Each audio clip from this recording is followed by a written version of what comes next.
В нашем прошлом видео мы разбирали миф, в котором верховный бог превращается в орла и добывает мифический медовый напиток. В вариантах этого мифа важно отметить одну особенность. У греков и индийцев инициаторами похищения напитка являются громовержцы Зевс и Индра, а у скандинавов и осетин несколько другие персонажи, причем похожие друг на друга. Ни скандинавский Один, ни осетинский Уастырджи, похищающие мед, не повелевают молниями, хотя во многих индоевропейских традициях именно бог-громовник занимает трон царя богов. При попытке выяснить, как так получилось, что в двух далеких друг от друга традициях во главе пантеона стоят архетипически сходные персонажи и при этом не громовержцы, мы разработали гипотезу, которая ответит на вопрос, кто был первым главой индоевропейского пантеона.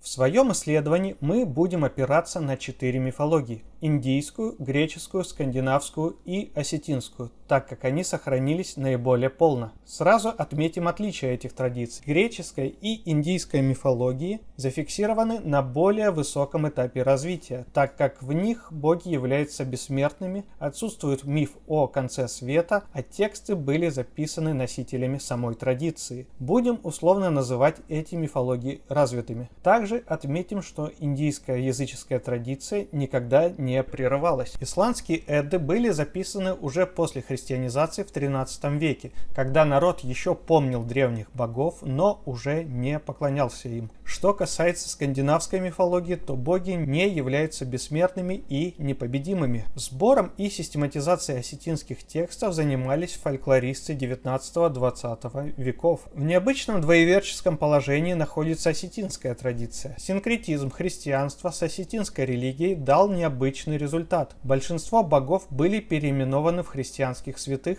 и получили статус бессмертных, как у индийцев и греков. В то же время у осетин сохраняются и архаические мифы о полубожественном племени героев нартов, с которыми происходят многие приключения, параллели которых мы видим у скандинавских асов. То есть с уверенностью можно сказать, что племя нартов – это земное воплощение дзуаров, небожителей. Но если дзуары бессмертны, то нарты более близки скандинавским асам. Поэтому будем условно называть скандинавскую и осетинскую мифологии архаическими. Рассмотрим Одина и Уастырджи. Оба этих верховных бога не являются громовержцами, хотя в их традициях имеются боги грозы. Стоит отметить, что имя Уастырджи дословно переводится как Святой Георгий, но кроме имени между этими мифологическими фигурами нет больше ничего общего. В своем исследовании мы также будем исходить из определенного тождества Уастырджи и главы нартов Урызмага, так как оба персонажа в разных мифах отыгрывают роль Одина. Поэтому мы считаем их разделившимися на двух персонажей некогда единого главу пантеона. Кроме того, что Один и Уастырджи являются верховными богами в своих пантеонах, у них имеются следующие общие функции.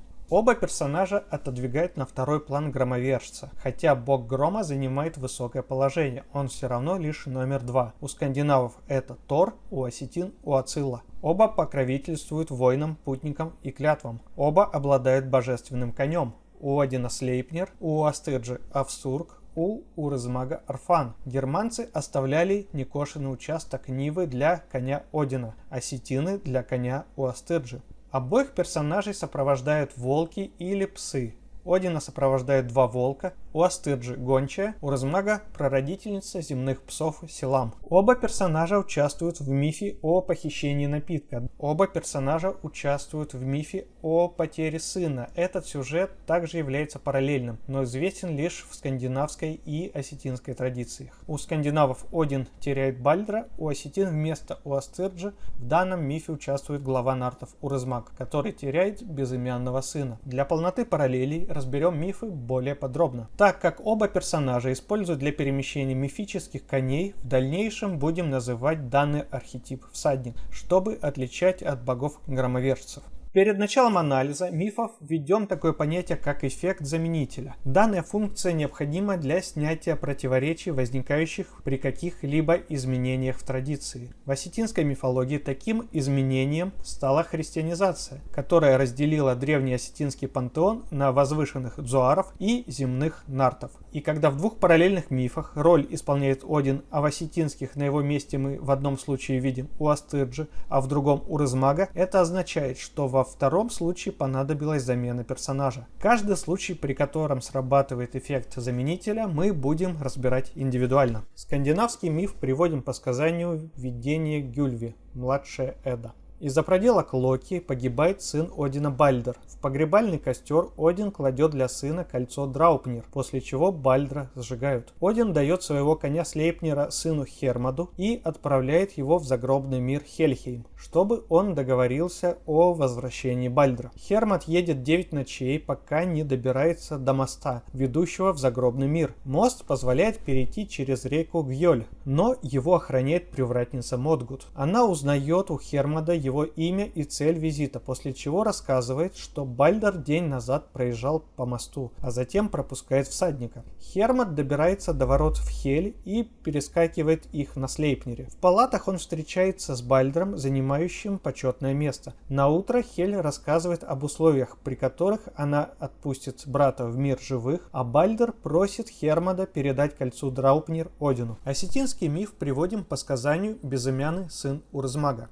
Однажды Урызмаг во время пира выходит во двор. Там его подхватывает огромный орел и уносит на скалу посреди моря. Ночью он замечает свечение из-под воды, отодвигает скалу и попадает к Донбеттырам, подводным жителям, с которыми нарты состоят в родстве. Во время жертвоприношения он накалывает на острие меча жертвенное мясо, произносит молитву и протягивает меч с мясом одному из мальчиков. Мальчик спешит к Урызмагу, но спотыкается, падает на меч и умирает. Мальчика хоронят, а опечаленный Урызмаг возвращается на ту скалу, откуда пришел, и в этот момент прилетает орел, подхватывает нарта и приносит обратно к дому. Урызмаг на пиру рассказывает о произошедшем, а его жена Сатана сообщает, что он убил их сына, которого она родила, пока Урызмаг был в походе, и отдала на воспитание своим родственникам. Родители забывают об этом с помощью камня забвения и продолжают жить дальше.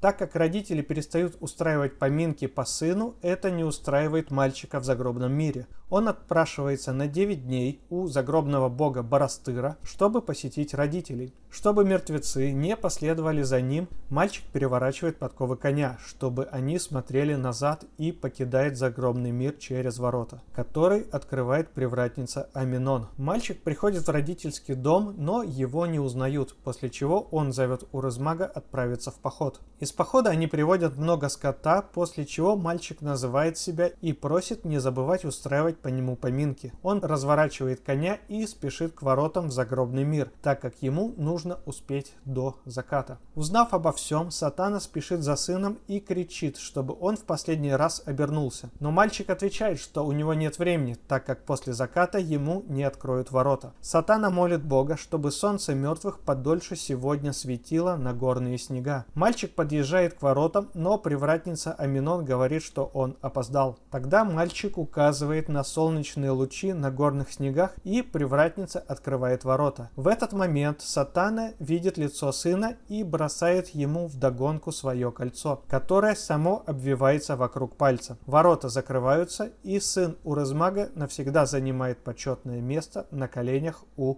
Барастыра. Хотя последовательность некоторых событий в двух мифах может меняться, тем не менее через общие мотивы вырисовывается некая основа. Смерть сына главы, которой не должно было произойти, похороны, путешествие в загробный мир, 9 дней или ночей длится путешествие, встреча с привратницей, договор с загробным богом или богиней, передача погибшему сыну кольца, почетное место умершего в загробном мире, роли которой отыгрывают персонажи. Глава – отец умершего, Один – Урызмаг, умерший, Бальдер – безымянный сын Урызмага, мать умершего – Фригг – Сатана, загробный бог – богиня, Хель – Барастыр, привратница Модгут Аминон, путешественник Хермод, безымянный сын Урызмага. Стоит обратить внимание, что Урызмага забирает из дома некий гигантский орел, что еще раз подтверждает его связь с образом Уастырджи, который, как и Один, может принимать форму орла. Интересен образ привратницы загробного мира. У скандинавов Модгут встречается только в этом мифе, у осетин Аминон появляется в двух. В одной из версий описания загробного мира Аминон тоже стоит у моста, как и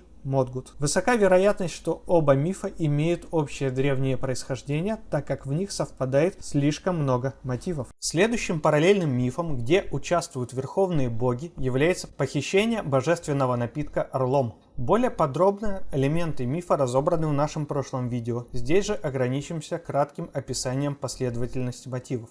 Один, превратившись в орла, добывает мед поэзии и приносит его в Асгард. Индра посылает орла добыть напиток Сому, который орел приносит на небо. Уастырджи превращает в орла Нарта Маргудза, и тот приносит медный котел для варки напитка. Зевс превращается в орла и похищает Ганимеда, который становится на Олимпе виночерпием богов. Итак, в двух вариантах мифа напиток добывают боги-громовержцы, а в двух других – боги-всадники. По всей видимости, так как все четверо являются главами в своих пантеонах, в мифе предполагается участие верховного бога. Но возникает вопрос, почему верховные боги, отыгрывающие одну и ту же роль, в параллельном мифе имеют разные архетипы? Мы считаем, что данный миф существовал до распада индоевропейской общности, иначе нельзя объяснить его сходство в настолько далеких друг от друга традициях. А значит, в древней основе предания верховный бог должен был иметь один архетип. Вероятно, в некоторых традициях произошла смена главы пантеона, но кто был верховным богом изначально? Основываясь только на этом мифе, нельзя дать однозначный ответ, так как позиции персонажей сходных архетипов равны: 2 громовержца и 2 всадника. Теперь, когда мы показали схожесть функций и пересечения ролей в параллельных мифах Одина и Уастырджи,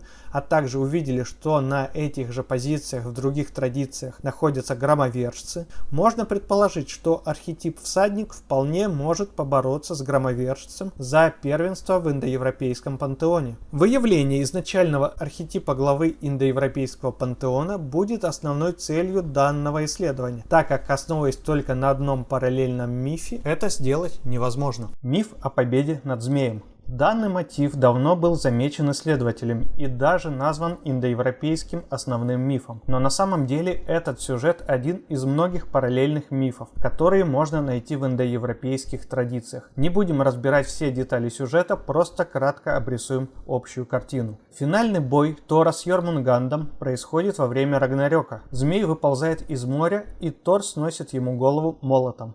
Но, сделав 9 шагов, сам погибает от яда. Уацила просит бога-кузнеца Курдалагона выковать стрелы и цепь. Громовержец поражает Руймона выстрелом, надевает цепь и доставляет скованным на небо. Индра убивает Вритру с помощью ваджры, сделанной богом-кузнецом Тваштаром. После смерти змея освобождаются воды, которые он запирал, но Индра был вынужден отправиться в изгнание, так как Вритра считался брахманом. Аполлон убивает Пифона с помощью стрел, сделанных Гефестом, после чего вынужден отправиться в изгнание на 8 лет, так как змей был порождением Геи. Также стоит упомянуть миф о Кадме, который во многом дублирует битву Аполлона со змеем, а также сохраняет некоторые индоевропейские элементы, утраченные в мифе о Пифоне. Кадм поражает змея у водного источника из-за того, что змей убил его слуг, пытавшихся набрать воды. Кадм вынужден был служить Аресу 8 лет, так как именно ему принадлежал змей. Мы умышленно не берем к сравнению битву Зевса с Тифоном, так как есть большая вероятность, что данный миф был заимствован греками у анатолийцев, поскольку он во многом дублирует битву Тешуба и Улиукуми, а предшествующая космогония и смена поколения греческих богов дублирует хетский аналог. Несмотря на то, что текст мифа об Улиукуме был записан на хетском языке, в мифе присутствуют хуритские и вавилонские боги, и тот же Тешуб является богом хуритов, которые не являются индоевропейцами. Таким образом, хурито-хетская эпическая литературная традиция и содержащаяся в ней мифология являются наследниками развившейся значительно раньше передней азиатской мифологической литературы. Итак, мы видим общие мотивы, но громовержцы побеждают змея лишь в 3 мифах,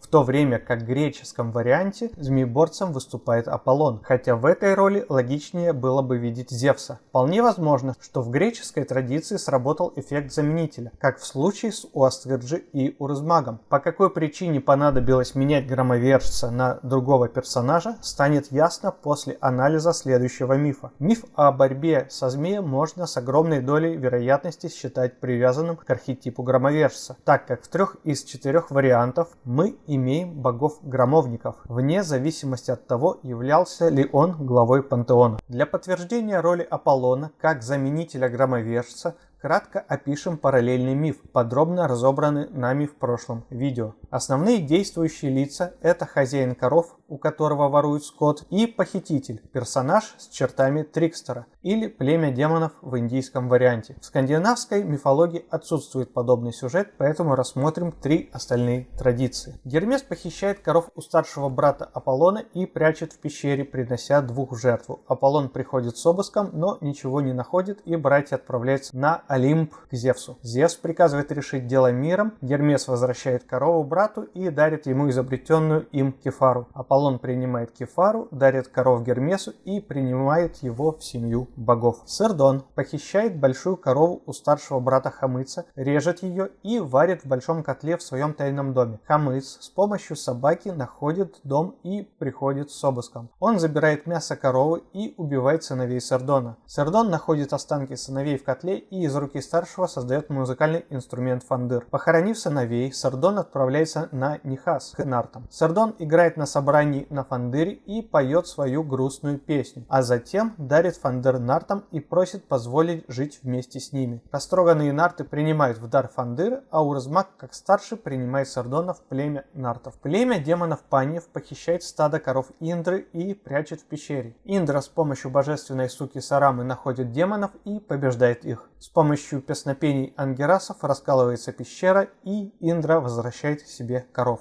Для нашего исследования важно понять, привязан ли данный миф к архетипу громовержца или здесь задействованы случайные персонажи. Нет сомнений, что похититель имеет архетип Трикстера в 2 из 3 случаев. Что насчет владельца коров? Ведь на первый взгляд это абсолютно разные персонажи. Итак, Индра является громовержцем, Аполлона мы подозреваем в замене Зевса в мифах, где участвовал громовержец, а рассудит нас осетинский Хамыц. Он является братом-близнецом Урызмага, главы нартов, о котором мы знаем, что он взял на себя часть мифов всадника, то есть это земной двойник у Астырджи. В свою очередь Хамыц берет на себя часть мифов громовержца, змееборца у Ацилы, что проявляется в нескольких сюжетах. Миф о вынашивании сына. Хамыц, подобно Зевсу, вынашивает и рожает сына. В греческой традиции Зевс предстает перед беременной Семелой в своем истинном обличии, из-за чего смертельно опаляет ее молниями. Недоношенного младенца он зашивает в свое бедро, в нужный срок распускает швы и рожает Диониса.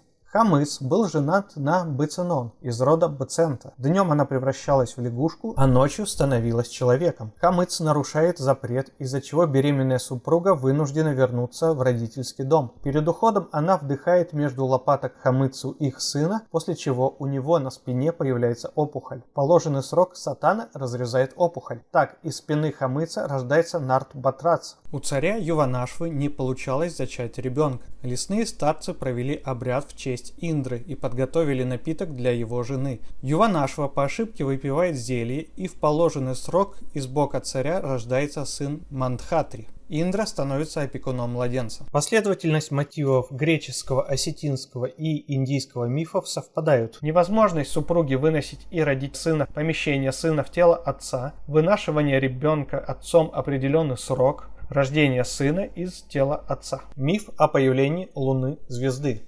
Во втором параллельном мифе Хамыц пересекается со скандинавским Тором.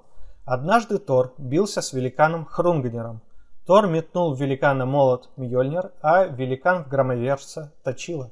Молот ломает Точила и убивает великана, но один из осколков застревает у Тора в голове. Для лечения Тор обращается к провидице Гроа, жене Аурвандиля. Гроа читает заклинание, и Точила в голове Тора начинает шататься. Из чувства благодарности громовержец рассказывает ведунье о том, как он шел из Йотунхейма и нес на спине в корзине ее мужа Аурвандиля. Аурвандиль высунул из корзины палец ноги и отморозил его. Тор отломал палец и запустил в небо. Так появилась звезда палец Аурвандиля. Гроа обрадовалась, что муж ее скоро окажется дома, и забыла все заклинания. Точила в голове у Тора перестала шататься, и осколок навсегда застрял внутри. Урзмак и Хамыц были близнецами, но не знали, кто из них старше. Для решения спора они приехали к своей тетке Кызмыде. Так как Урызмак ехал на коне по правой стороне дороги, а Хамыц по левой, Кызмыда определила, что Урызмак старший. Это не понравилось Хамыцу, и он проклял тетю. Испугавшись, Кызмыда просит племянника снять проклятие и дарит ему чудесный зуб Аркыза. Этот зуб невозможно потерять, а для его использования необходимо было закрепить его во рту. Стоило Хамыцу улыбнуться, как любая женщина теряла голову, чем он постоянно пользовался и был прозван бабником. Разгневанные любовными похождениями Хамыца, мужья жен, которых он совратил, подговорили Сайнак Алдара убить его. В битве Сайнак Алдар нанес на рту удар саблей, попав ему в волшебный зуб. Острие отколовшейся сабли улетело в небо, став луной. В не связанных друг с другом на первый взгляд сказаниях просматривается общая основа. Инородный предмет, у Тора осколок точила в голове, которое невозможно достать, у Хамыца зуб Аркыза во рту, который невозможно потерять. Обращение к ведунье. Тор обращается к Гро, Нарты к Измыде. Во время битвы у противника раскалывается оружие, у Хрунгнера точила, у Сайнак Алдара сабля. Создание луны звезды. Тор забрасывает палец Аурвандиля в небо, который становится звездой. Острие отколовшейся сабли Сайнак Алдара улетает в небо, став луной. Хамыц описывается рыжебородым и булатноусым. Он так же, как и другие громоверцы, любитель священного напитка. Никто, кроме Хамыца, не мог испить из священной чаши у отца Монга больше, чем на 3 деления. А когда хотел Хамыц хлебнуть из чаши, оказались в браге ящерицы и змеи, лягушки и прочие гады. Клубясь, всплывали они в чаше и устремлялись в рот Хамыцу. Но тверды, как булат, были усы Хамыца. Он бил и колол гадов своими булатными усами, и вновь спрятались они на дне чаши. И тогда булатноусый Хамыц опрокинул вверх дном чашу отца Монга. Итак, проанализировав 2 параллельных мифа, где Хамыц пересекается в одном случае с Зевсом и Индрой, а во втором с Тором, а также некоторые косвенные признаки, такие как любовь к священному напитку, убеждают нас в том, что Хамыц принял на себя некоторые мифы, роль в которых должен был играть громовержец. То есть, если Урызмак разделил часть мифа с всадником у Астырджи, то Хамыц с громовержцем у Ацилы. Проанализировав позиции громовержцев в нескольких мифах, можно сделать следующие выводы. В мифе убийства змея громовержцы фигурируют в 3 из 4 мифов, а значит Аполлон заменяет бога грозы в данном случае. Хамыц пересекается с Тором в мифе появления луны звезды, а с Зевсом и Индрой в мифе вынашивания сына отцом. Это означает, что Хамыц в этих случаях является заменителем громовержца. В мифе похищения коров помимо громовержца Индры участие принимают Аполлон и Хамыц, но так как они уже заменяли громовержцев в других мифах, то нет сомнений в том, что в данном мифе они делают это снова. Роль владельца коров в этом параллельном мифе можно с большой долей вероятности считать принадлежащей к архетипу громовержец. Миф «Орел и напиток» на данном этапе нельзя соотнести с определенным архетипом, пока не проанализированы все мифы с участием всадников. Общая картина позиций громовержцев в мифах ясна, но необходимо ответить на вопрос, почему эффект заменителя срабатывает не в каждом мифе. К примеру, Аполлон заменяет Зевса только в похищении коров и в убийстве змея, а в вынашивании сына отцом нет. Замена происходит только в случае изменения традиции, чтобы снять противоречия. Попытаемся найти ответ в мифе о похищении коров. Следует обратить внимание, что в сюжете есть участие Верховного Бога. С Зевсом братья встречаются на Олимпе, а с Урызмагом встреча происходит на Нихасе. Представим, что владелец скота А, похититель Б, глава богов Нартов С. Для решения конфликта А и Б отправляются к С, но если С верховный, то он не может быть владельцем скота А, то есть возникает противоречие, которое легко снимается заменой А громовержца на Аполлона.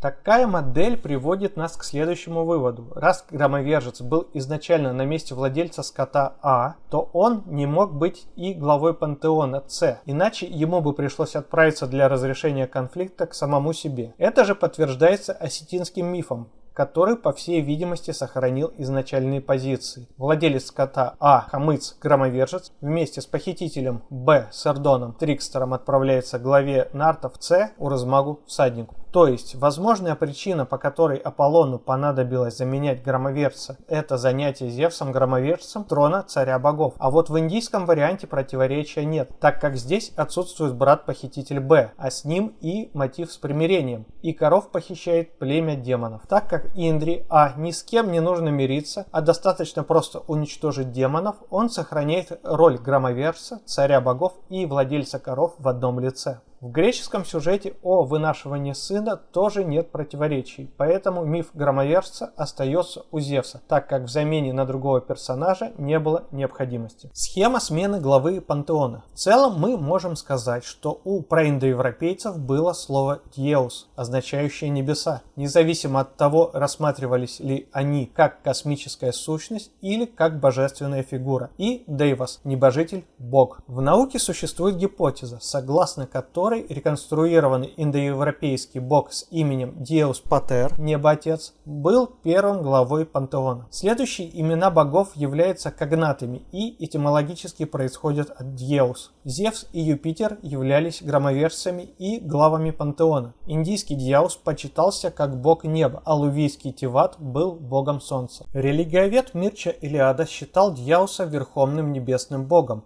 но с угасанием культа он уступает место другому божеству. Наличие Одина и Уастырджи во главе пантеонов добавляет еще один архетип для нашего сравнения – бога-всадника. Может быть, Один и Уастырджи подвинули громоверца на этом месте? Тогда можно предположить следующий вариант смены главы пантеона – небо-отец, громовержец, всадник. Но огромное количество сходных элементов в осетинской и скандинавской мифологиях заставляет прийти к выводу, что они сохранили некую первичную форму религии. Смертность скандинавских асов и осетинских нартов доказывает начальный догосударственный этап развития религии, то есть архаическую фазу. Также мифы Одина и Уастырджи Урызмага, то есть миф о напитке и о потере сына, их функции и образы крайне напоминают друг друга. Может ли наличие громоверца Индры во главе индийского пантеона подразумевать, что у осетин из-за их общего индоарийского прошлого тоже во главе был громовержец, а всадник позже сменил его? Но тогда почему у индийцев, религия которых была в развитой фазе, произошла одна смена главы пантеона – небо-отец, громовержец, или не произошло ни одной, если предположить, что громовержец был изначальным главой? А у осетин, которые были на родоплеменном этапе развития и религия была в архаической фазе, уже произошло две смены главы пантеона, то есть небо-отец, громовержец, всадник? Это маловероятно, но сделаем допущение. Но как тогда объяснить, что один и тот же архетип всадника встал во главе и у скандинавов на севере, и у осетин на юге? Наиболее подходящее решение, которое может показаться на первый взгляд невероятным, это признать всадника изначальным главой пантеона, то есть Диеусом Патером. Поскольку в родовых обществах изменения в системе традиционных верований происходят гораздо реже, чем у тех народов, которые перешли к строительству государства, что если скандинавы и осетины сохранили изначальные черты пантеона и мифологии? Отдаленность Скандинавии и горы Осетии тоже сыграли свою роль. Также мы не встречаем в тех традициях, где глава громовержец, то есть Индия и Греция, нашего бога-всадника как номер 2 в пантеоне, что поднимает вопрос, как он мог заменить громовержца. У осетин и скандинавов мы видим громовержцев Тора и Уацилу на высоком положении после всадника.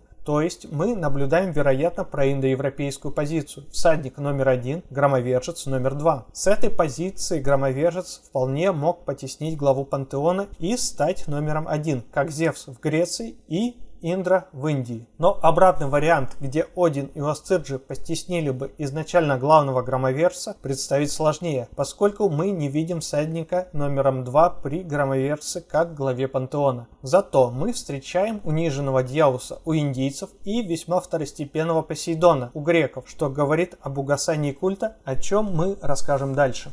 Итак, наша модель выглядит следующим образом. Всадник – это небо-отец. Громовержец смещает небо-отца с трона главы пантеона в некоторых традициях. В свою очередь, модель, где всадник смещал бы громовержца, не работает. Мы предполагаем следующую смену главы пантеона. Индийцы – небо-отец, громовержец. Греки – небо-отец, громовержец. Скандинавы – небо-отец, осетины – небо-отец. И еще одним подтверждением нашей модели будет разбор последнего параллельного мифа, в ходе которого мы ответим на вопрос, почему всадник является именно небо-отцом, а не отдельным архетипическим персонажем. Миф о коне и кобыле. Еще один крайне любопытный миф, который есть во всех 4 рассматриваемых нами традициях, это попытка богини, приняв образ кобылы, скрыться от бога. Бог принимает образ жеребца и догоняет кобылу, после чего на свет появляются некоторые весьма значительные персонажи. Сразу обозначим, что будем рассматривать всех детей персонажей, а не только тех, кто родился от связи богов в образе коней. Во время постройки стен Мидгарда Локи, пытаясь отвлечь коня-строителя по кличке Свадильфари, превращается в кобылу. Свадильфари догнал Локи, и через некоторое время родился восьминогий конь Слейпнир, доставшийся Одину. Также у Локи и Ангарбоды есть дети: загробная богиня Хель, волк Фенрир и змей Ермунгант. После смерти Дзирасы у Астырджи проникает в ее склеп, ударяет ее войлочной плетью, и она оживает. Сначала с ней сходится сам Астырджи, затем запускает своего коня и гончую, после чего снова бьет ее плетью,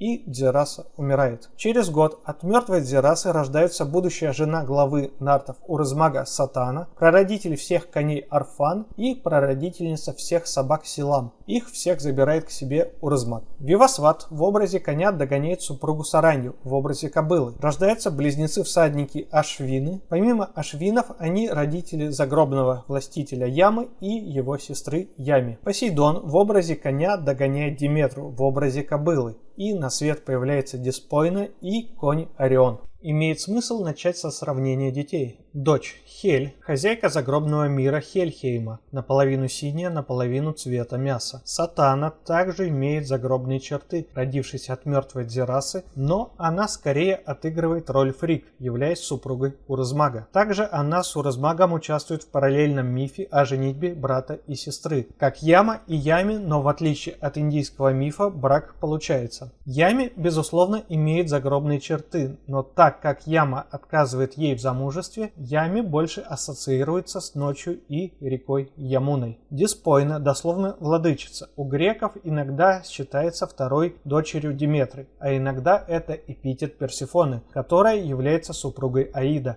Также диспойнами называли Диметру и Персефону. Итак, в 4 вариантах рождаются женские персонажи с чертами загробной богини, а некоторые из них пересекаются в параллельных мифах. Мифический конь. Слейпнир, восьминогий конь Одина, считается лучшим конем на свете. Арфан, конь Урзмага, прародитель земных коней. Орион, крылатый конь, принадлежал нескольким греческим героям. Из этого списка немного выбиваются близнецы-всадники Ашвины, но так как они напрямую связаны с конями, их имя значит владетели коней, а иногда и изображались с конскими головами, то это не противоречит общей парадигме. В 4 вариантах рождаются божественные кони. Волк-пес. Гигантский волк Фенрир скован цепями до Рагнарёка. В последнем бою он сожрет Одина, но будет убит Видором. Иногда его образ сравнивают с псом Хельгармом, который тоже должен освободиться от цепей при наступлении конца света. Осетинская сука Силам считается прародительницей земных псов.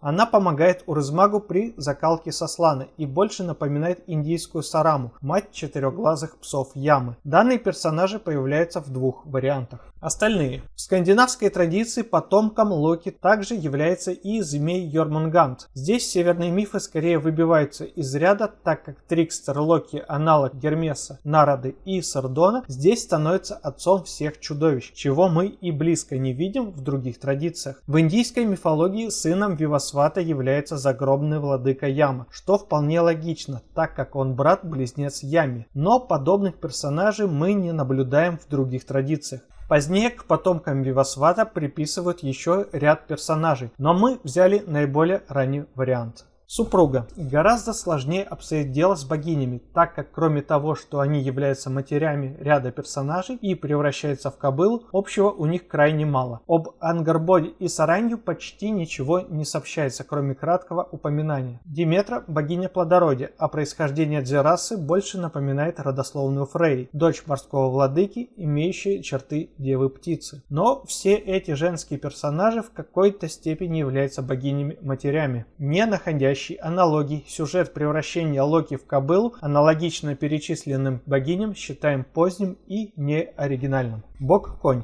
Теперь мы подошли к ключевому моменту сравнения богов-отцов.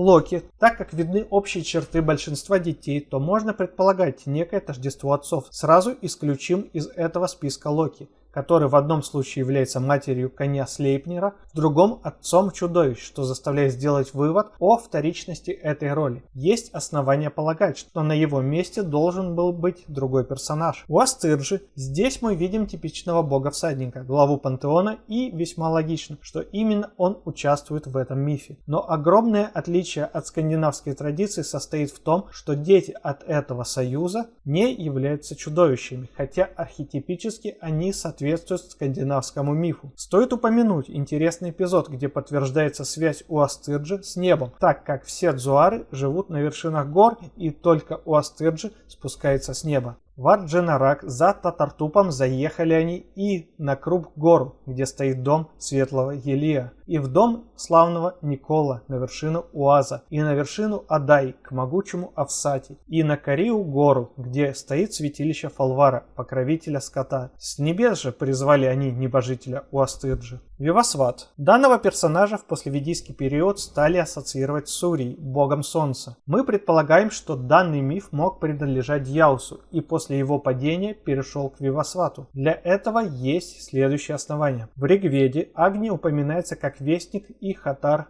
то есть жрец Вивасвата. Вивасват связан с высшей небесной сферой, но главная зацепка – это рождение близнецов Ашвинов, которых также называют Диванапата, потомки неба, то есть Дьяуса. Получается, что архетипически Вивасват близок к богу ясного неба. Агни, божество священного огня, переносящее жертвоприношения на небо, является его жрецом и вестником, а близнецы-всадники, отпрыски неба, связанные с наступлением сумерек, его сыновья. Нельзя также не упомянуть об этимологии имени Вивасвата, сияющий, что можно считать еще одним сопоставлением с Дьяусом, богом сияющего неба. Вполне вероятно, что Вивасват – прямой мифологический преемник некоторых аспектов индийского Дьяуса Питара. Имя его, возможно, возникло из эпитета изначального индийского неба отца. Посейдон. Он старший брат Зевса и покровитель лошадей. Но как это соотносится с его главной, казалось бы, сферой морской стихии? Павсаний приводит интересный вариант космогонического мифа. У аркадян по этому случаю есть такое предание. Когда Рея родила Посейдона, она положила его здесь, среди пасущегося стада, с тем, чтобы он воспитывался вместе с овцами. Поэтому-то и источнику было дано такое название, так как вокруг него паслись овцы. Кроносу же она сказала, что родила жеребенка и дала ему проглотить жеребенка вместо ребенка, подобно тому, как впоследствии она вместо Зевса подала ему камень, завернутый в пеленки. Немировский, интерпретируя миф о коне и кобыле, высказывает следующее мнение. Это предание, равно как и миф о замене младенца жеребенком, рисует архаический облик Посейдона, не владыки морей, а бога коня. Исходя из полученных данных, мы можем предположить, что изначальным небоотцом был именно Посейдон. Громовержец оттесняет его, забирая имя, так как Диеус равно Зевс, и присваивает себе миф о добыче орлом напитка. Посейдон становится морским богом, но сохраняет за собой миф о коне и кобыле. В свою очередь, так как Зевс встал во главе пантеона, мифы громовержца переходят к Аполлону. Другой важный вопрос. Не могло ли быть так, что хоть Посейдон был первым главой пантеона, связанным с конями, явно близким всадникам Одину и Уастырджи, но все эти персонажи не являются небоотцами, а представляют отдельный архетип. Иначе говоря, точно ли всадник это небоотец? Отметим очевидный факт. Будучи громовержцем, Зевс имеет имя, происходящее от небоотца, то есть Зевс – это Дьеус. Если предположить, что он сместил с первенствующего положения в пантеоне бога-всадника, который не был бы небоотцом и имел бы иное имя, то откуда бы могло взяться имя небоотца у Зевса? Это означает, что всадник – это и есть Дьеус Патер. Иначе у Зевса-громовержца было бы другое имя, возможно, близкое реконструированному имени индоевропейского громовержца – Перкунос. Участие Посейдона в мифе о коне и кобыле также отвергает слияние громовержца и небоотца в лице Зевса. Он просто сменил бывшего главу, забрав у него некоторые черты и мифы, но не все. К этому всему еще можно добавить связь Посейдона с Диметрой, поскольку супружество неба и земли прослеживается по всему индоевропейскому ареалу. Именем Посейдона же остается один из эпитетов Небесного Отца, отражающий связь с Матерью Землей. Вот как это описывает Немировский. воздухе. Следовательно, не Зевс, а Посейдон был первым небесным супругом Земли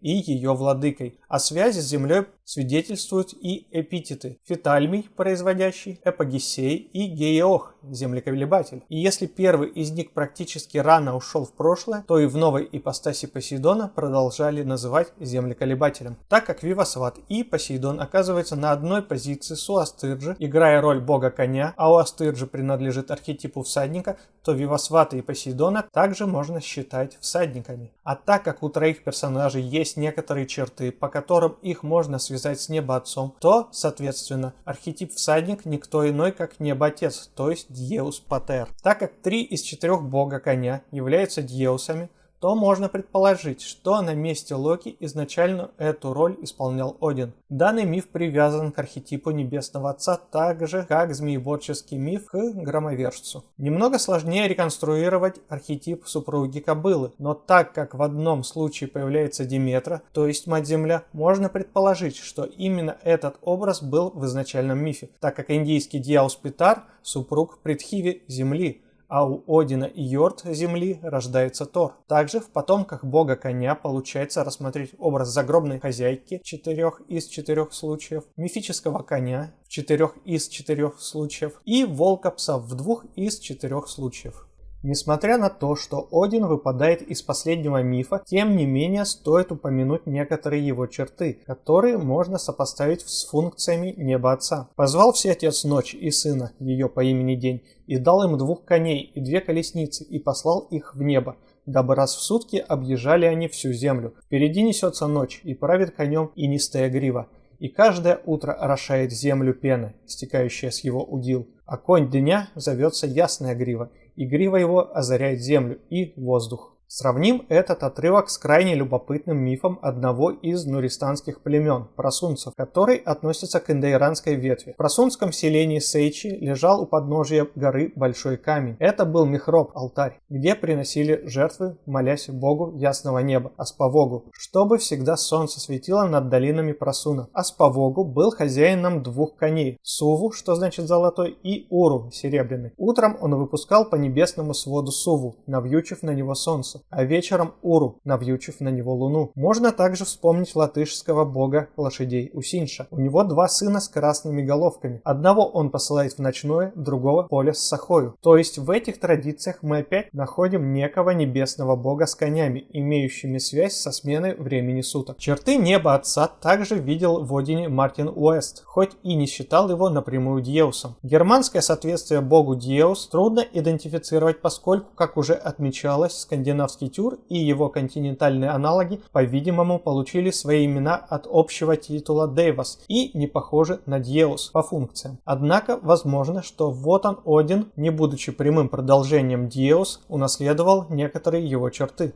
После анализа всех мифов с участием всадников подведем итоги. Урызмак здесь отмечен как заменитель Уастырджи в мифе «Потеря сына». Если проследить осетинскую линию из 3 мифов и сравнить со скандинавской, то с большой долей вероятности именно Один должен был участвовать в скандинавском варианте мифа «Конь и кобыла». В мифе «Конь и кобыла» участие принимают всадники Уастырджи и Посейдон, а также Вивасват, который, как мы подозреваем, заменяет Дьяуса, имея множество его функций. Участие в 3 версиях богов коней также подтверждает, что у скандинавов в этом мифе должен был принимать участие подобный персонаж, а это никто иной, как Один. Что касается мифа Орел и напиток, то именно всадники, то есть небоотцы, должны были изначально с помощью орла добывать божественный напиток, так как мы убедительно показали, что осетины и скандинавы сохранили более архаическую версию мифологии. Это можно подтвердить одним уникальным сказанием, где всадник и громовержец, участвуя в походе, проявляют свои способности.